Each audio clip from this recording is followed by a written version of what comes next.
Compaction factor test. The objective of this test is to measure the workability of concrete more accurately. The use of this test is similar with the slump one. It tests the workability of the concrete. It is one alternative way of measuring concrete. The workability of concrete is compaction factor test. The difference is this one is used for large jobs. There is a lab in the site. We can conduct this one. It is more accurate than the slump test. The final result of final compaction factor test in slump test used for designing in concrete, we will use for that one. The apparatus to conduct compaction factor test is this one. So it is compaction factor test apparatus. This one is the upper hopper. This one is the lower hopper. This one is the cylinder. And this one is the tamping to compact the concrete. This one is the digital balance. That one is a prepper mix. So there is a shovel, there is a floor to add the concrete on the slump compaction factor hopper. So this one is the apparatus to conduct this thing. So the test procedure is first preparing all apparatus and things. That one is the prepared mix. So the first step will be adding the prepared mix on the upper hopper. So I added this one. This one is the upper hopper. So the next step will be losing this thing, and the concrete which is added in the upper hopper will be down to the next hopper. So we will lift up this thing and the concrete will be surplus, this one. So the next step will be, this one is also open, so it is lifted to the cylinder. Yeah, thank you. So we are not compacting this thing. It is compacted by itself. So we will call it this one self-compacted or partially compacted concrete. So we will remove the surplus thing. Can you help me with a troll?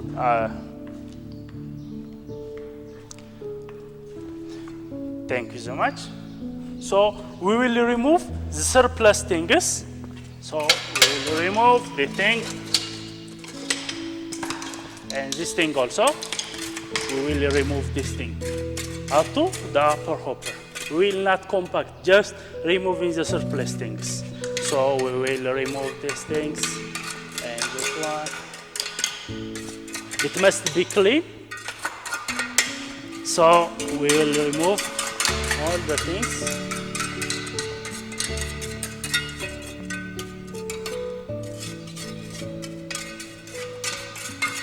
So we will measure this thing as partially compacted concrete.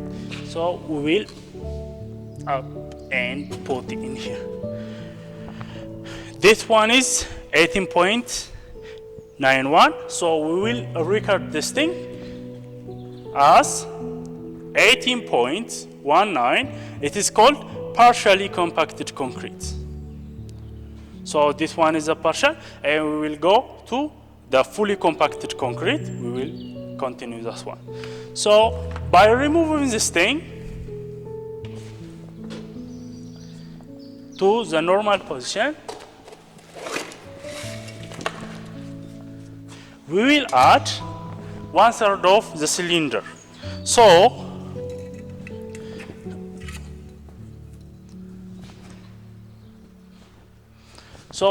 by using trowel, we will add 1/3.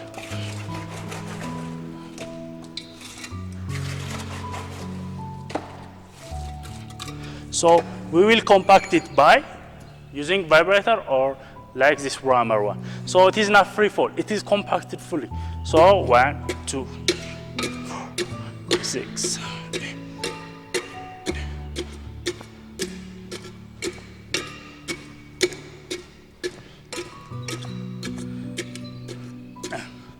So we'll add the 2/3 of the concrete.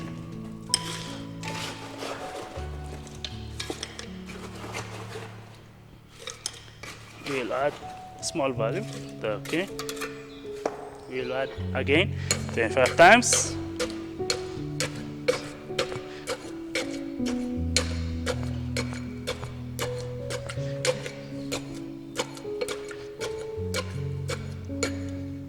So we add the final one.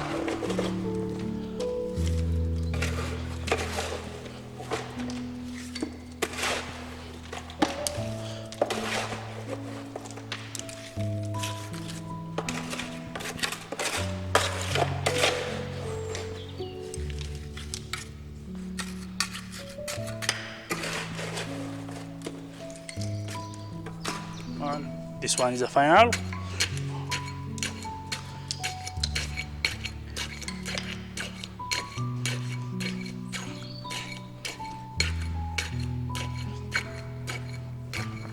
So we use remove the surplus things like partially compacted thing. So we add clean the overall thing.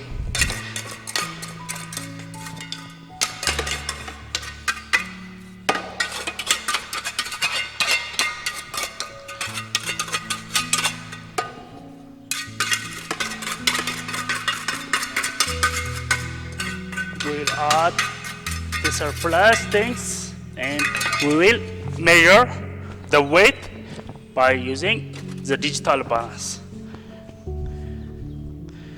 It is 19.165 kg.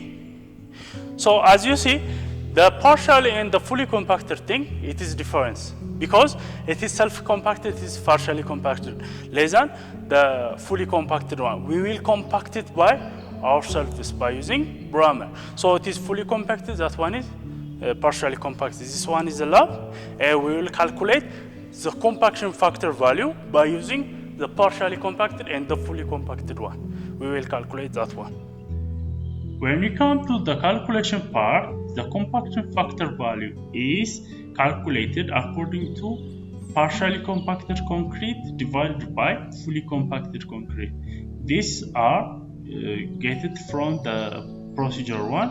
So according to our lab result, the partially compacted concrete, it is sulfate concrete, is 18.19 kilograms, and the fully compacted concrete is equal to 19.165 kilograms. So calculating the compaction factor by using this formula, partially compacted over fully compacted concrete, 18.19 kilograms divided by 19.165 kilograms. We are getting 0.949. This one is the compaction factor value of a given concrete or a given sample. Thank you for watching. I hope you will enjoy it. See you. Bye.